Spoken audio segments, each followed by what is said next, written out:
I drank a whole fifth of alcohol by myself in one night and sat in the corner and cried. What's up, you guys? I am so excited to be here right now. And I am so excited to share with you guys a major milestone for me in my journey that's called life. And drum roll, please. Today, I am 60 days sober. Completely sober. No alcohol, no wine, no beer, none of that. Okay? So I need y'all to clap it up. Let's get it. Let's clap it up for that because alcohol and me have been besties for a really long time. And being sober is something that I wanted to do for so long. So long. And it was so hard. It was so hard. So hard. And finally, I did it. I am here at 60 days and not a drop of alcohol has touched my lips. Okay? So let's get into it. Let's get into why and let's get into how. And y'all better stay tuned because this is a celebration and it's a lituation the sober way. Okay? I am so lit and I'm so excited because if you have been wanting to stop a bad habit, you know exactly why I'm excited. So I have not had any alcohol, zero, for the past 60 days. No wine, no beer, no tequila, because that is my jam. No mixed drinks, nada, nothing. And I want to walk you guys through what I did, how I did it, and the reason why I wanted to stop drinking. So, if you will, come along this journey with me. All right, so, I mean, it all stemmed from college. I was always the lit friend. Like, if it's a turn up, it's a situation, especially if it's like a little kickback at the crib, I'm there. Like, my favorite thing to do, fun thing to do, was to play spades and drink. That was my jam. That's what we did all the time in college. And that's pretty much where it all started. But it was a healthy relationship with alcohol before 2020 and specifically 2020. So we're going to get into that. But it was a healthy relationship with alcohol. I wasn't alcoholic. Like, I didn't have a desire to need to drink every day. But I also wasn't turning down a drink if the opportunity presented itself. But I didn't have to go to the liquor store every day of my life to survive. Fast forward, college happened a while back. I ain't gonna tell y'all when. But 2020, y'all, I know 2020 was rough for everybody, but 2020 did its big one on me. Okay? 2020 did not play with me, not even a little bit. It came.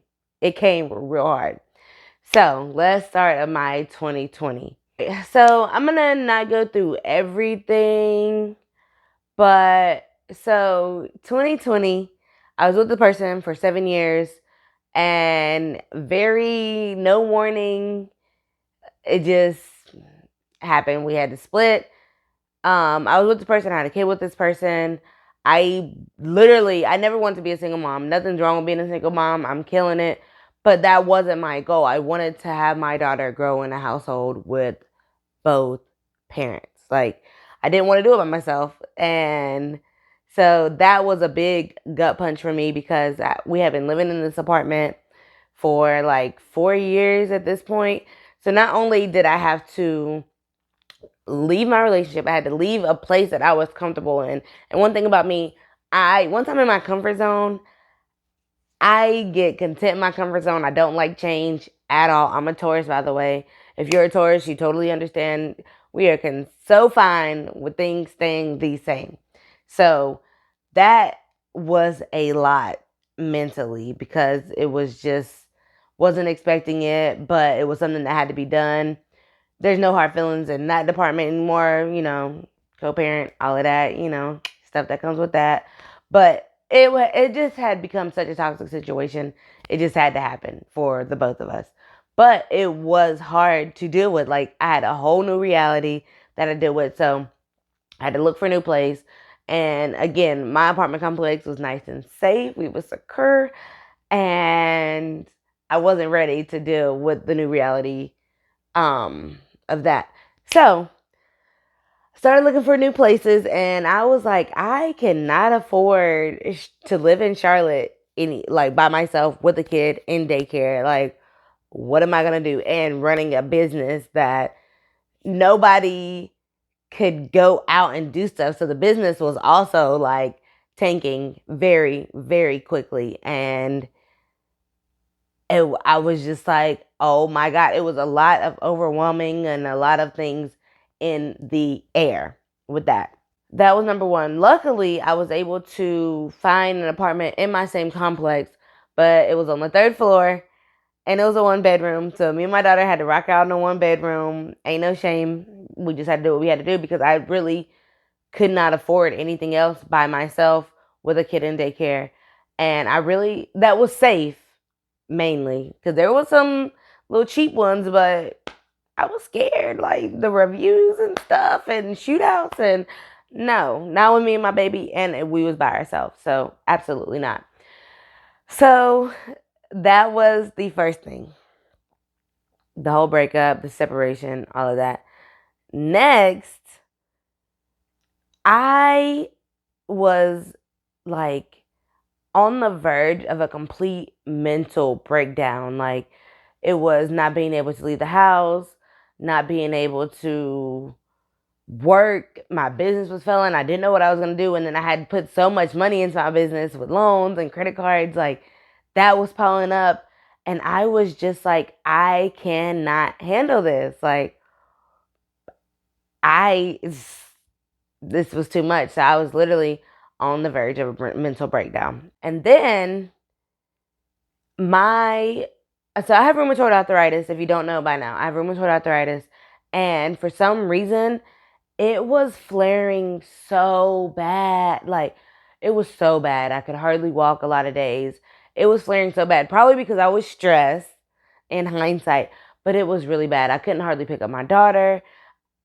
And at this point, she's like, was she two? One or two. Couldn't pick her up. And that took a toll on me emotionally as well. Also, with 2020, I was just trying to get myself out there, start dating again, and realize like the dating pool is hot garbage. And I kept finding myself getting my feelings hurt over and over again because I was trying to replace a relationship when I really should have just been taking the time to heal myself. So it was just four main things, but it was something that was ongoing. And I started drinking like a crazy person. Like, I was drinking the first night in my new place. My daughter wasn't there. Oh, that was another thing with 2020. So, of course, y'all know I have my part time and I have my business. So, because my business, we couldn't do anything because we were on lockdown, I was able to work full time at my part time, but I still had more bills that my business normally pays for that my full time wasn't able to fully pay for. So I'm talking about scraping pennies. So with that, we had to work. We had two teams and we had to work alternative weeks just in case one person got sick and that whole team had to quarantine, then we would still be able to staff the job. But during those times, daycare was also closed. And I don't have family down here. Well, I do now, but at that time I didn't have family down here outside of my brother. But he also had to work because he had an essential business job that he worked as well. So every other week I was taking my daughter, to my parents' house. My parents stay about an hour and a half away. And so every other week I had to deal with just being in the house by myself, going through all this mental warfare. During everything, taking my daughter back and forth to my parents, me and my parents kept butting heads. And we didn't bump heads often, but because of everything that I was going through, I was letting any and everybody have it because mentally I was not okay. Like, I was going through so much mentally. So me and my parents weren't getting along. It was a lot. So alcohol was my go-to. So the first night in my new place, I had to work the next day. So my daughter was at my parents' house. I drank a whole fifth of alcohol by myself in one night and sat in the corner and cried. That was my night. I didn't watch TV. I didn't do nothing. I sat in the corner, cried, and drank my fifth. And oh my God, this is not supposed to be emotional. I'm not gonna cry on this camera. I'm not. But seriously, and that moment, I felt okay and I felt better. Like after I finally finished crying, I felt better. I went to sleep. I woke up. Reality was like, oh, you're still in this house by yourself. You just got to get through it. You got to get through the work. But I had the worst hangover. And I was like, okay. But by like noon, I was fine. So I was like, okay. And then the next day, it was the same thing. Buying a fifth every single day and drinking it pretty much every single day. That was 2020. That was my whole 2020. 2021 was like, okay, I got to slow down on drinking. I have to slow down. But I still was like going through some things. Not really going through some things, but still like, by that time, I had become dependent, like very dependent. Like, the wind could blow the wrong way and I was like, oh my God, I need a drink. Like that's how bad it was. So 2021, 2022, I was still like struggling with the alcohol because I don't like saying addiction because Jesus, but I mean, that's just what it was. Yeah. It was alcohol addiction. Like I needed to drink. I was basically drinking every day. It wasn't a fifth. Thank God I was released from those shackles. I wasn't drinking fifths of tequila every day, but I was drinking like every day. It was insane. Fast forward to the beginning of this year, I was doing really good. Like I really wasn't drinking. I stopped drinking during the week because I started back working out. I wasn't drinking during the week like that. I slowed down a lot of drinking. But then my birthday came around. I was super lit and it was like something restarted in my life and I was drinking kind of heavy again. I got into a relationship and we weren't drinking a lot, but basically I was the one that was drinking a whole lot more in the relationship. And I was like, dang, like, he don't even drink like that. And then he started drinking more, and I was like, see, this is bad because now I'm the person causing somebody else to do stuff that they weren't really doing before. December 2022, I remember New Year's Eve. I was so drunk. I don't remember how I got to sleep. I fell asleep. My daughter was up playing her tablet, and that's when I was like, yeah, this can't happen anymore. It has to stop. Like that is my goal for 2023. I gotta stop drinking. Like no more. No more, no more, no more. Because I don't know how to stop. And not judging myself, and I hope y'all not judging because I mean, even if y'all are, I don't care. Like, whatever. But I had to, like, it was becoming very bad. So, started back working out in March of 2023, which is this year. So, I'm going to stop saying 2023. Started working back out in March. And that was my first motivation. Like, okay, I'm not going to be working out this hard. And then drinking every day. So, I wasn't drinking during the week. But then Friday came and it's been a long week. I'm just going to have one drink. Now, I done told y'all I can't just have one drink. But in my head, that's what it was. I was like, I'm just going to have one drink. And Friday roll around and a fifth don't even last, but a day barely. Basically, I was buying 2 fifths a weekend because I felt better because I was making it stretch. I wasn't drinking as much. But I was still like tripping, bro. Like going way too hard. Way too hard. I would get so lit that Saturday I wasn't functional at all. I was barely making it through the day. I still had to work, still had to go run my business, and still had to take care of my kid. And I was so like not present in any of that. I was barely hanging on, trying to survive all day. I was literally like, why do I keep doing this to myself? Like, what is wrong with you? Why can't you stop drinking? Like, just stop. And that's what a lot of people deal with when they deal with addiction and things like that, because it's such a habit, and some people can't take just one drink. It was still so bad. And in my head, oh, well, I didn't drink all week, so I'm cool to turn up on Friday and Saturday and sometimes Sunday. Like, I was like, I have a serious problem with alcohol. And I wanted to stop so bad.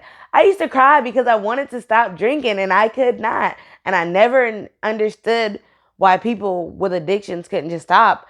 And I was like, I am that person that I used to not be able to understand. And look at me. Like, I have turned into that person. I would literally recover from Friday night, recover about 6 o'clock, and let's get it. And we back at it. We lit again. And no, I like, that's how it was. It was like I was drinking, like I'd be like, nope, I'm not drinking. And then somebody'd be like, you want to go have a drink? And I'm like, yeah, well, let's do that.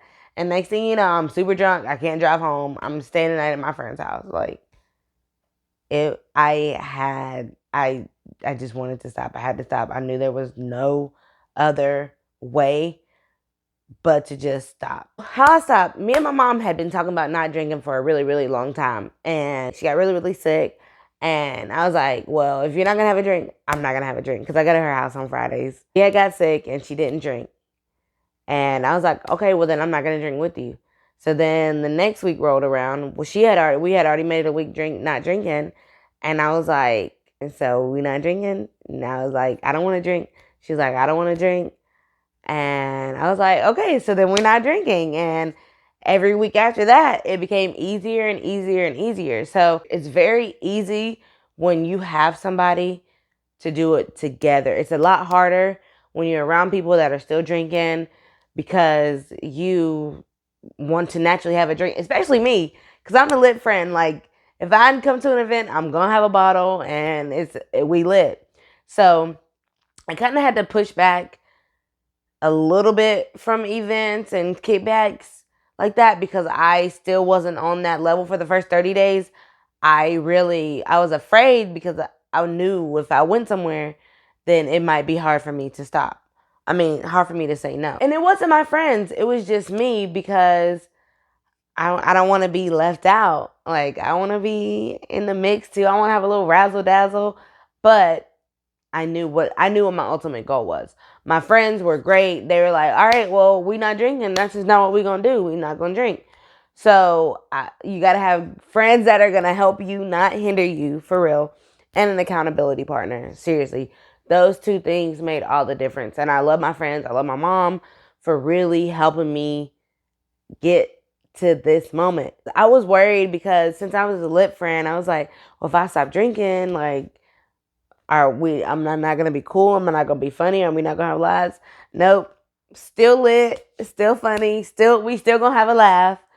But a lot of that stuff was in my head. Like, I felt like I was a person, because I'm naturally, believe it or not, I'm naturally a really shy person. But I get a little drink in me, and then I get to talking, and now I'm everybody's friend. And so I was thinking, like, dang, like, I'm still gonna be that shy girl again. Like, so many things, like, I'm gonna be self-conscious, or people aren't gonna like me because I'm not lit. It's all in your head. And most times people get aggravated when you're too drunk anyway. So you may think you're cool because you got that liquor confidence, but the whole time people think you're annoying drunk girl. Another thing, I got a new medicine. My medicine also helped me, because this new medicine that I have for rheumatoid arthritis, it dehydrates the heck out of your body. And so, but me being me, I was like, I'll just have a drink or two. It won't be too bad. And I did that the first day I took this medicine, and your girl was headed to the upper room. Like, I was so dehydrated. Like, I did not feel okay. So couldn't play with that. Couldn't play that game either. My mom, my friends, my medicine. Those were three main things, because I am defeating rheumatoid arthritis. Rheumatoid arthritis took so much from me for the past like 6 years. And that's another video for another day. But a big part of it is I am taking my life back. I don't care what the medicine is, because they had offered this medicine to me before, but they were like, you really can't drink alcohol with this. And we know at this point, I was like, right, no, next medicine, like next. But this time I was like, okay, well, I'm not gonna drink anyway. I'm working on that. So let's bring this medicine, because it does have a lot of side effects. I do have to do a lot more, but I can walk decently again and move my joints decently again. Also, not drinking, also, because alcohol is very inflammatory, which is all rheumatoid arthritis is inflammation of literally everything. And that was another reason why I needed to really stop drinking, because I needed my arthritis to get better. And the medicine was working, but I knew it could be better if I also stopped drinking. I didn't want to die young because my liver didn't have the capacity to do anything anymore. Alcohol literally kills you. I wanted to be able to be more present for my daughter, especially on the weekends, because during the week we're go, go, go, go, go. So on the weekends, I wanted to have that time to actually be present with her and not nursing a hangover.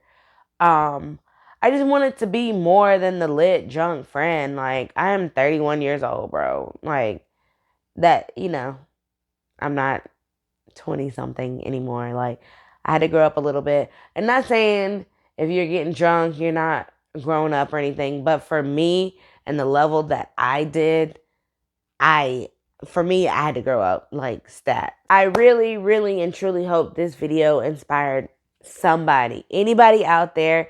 Share it with a friend that's been struggling, because this is important. And I did it 60 days, 60 days out here sober. I can't even tell you the last time it's been 60 days since I've had an alcoholic beverage. And that's a big deal. Probably before I was 21. But seriously, send it to somebody, share it with your friends, share it with your family. And if you need somebody, find somebody to be your accountability partner. And if you don't have nobody, baby, message me about alcohol. I can't help. If you addicted to crack or heroin, I ain't never did that. And or defeated an addiction to that. I can't help you, but I will find a resource. So I just can't be your accountability partner. But seriously, no, yeah, I like to joke, y'all. I'm sorry. But no, seriously, if you need an accountability partner, message me. I will find somebody to help you. I got resources out here. I ain't go to AA or anything, but I do know a lot of people. I have resources and I can get you connected to the right people. Message me. I'm on Facebook, Instagram, YouTube. Whatever you are struggling with, you can get through it. Take it one day at a time, literally one day at a time. That's pretty much it. As always, thank y'all for tuning in. I need y'all to drop a congratulations in the comments for me, because I'm celebrating me and my goals. I'm celebrating 60 days sober today. And yeah, we rocking out. Can't tell you. I don't know when I'm going to have another drink. I don't know. It's not something that's on my mind. It may not be it for everything. But right now, we sober living, baby. And that's just that on that. I'm going to see y'all next time.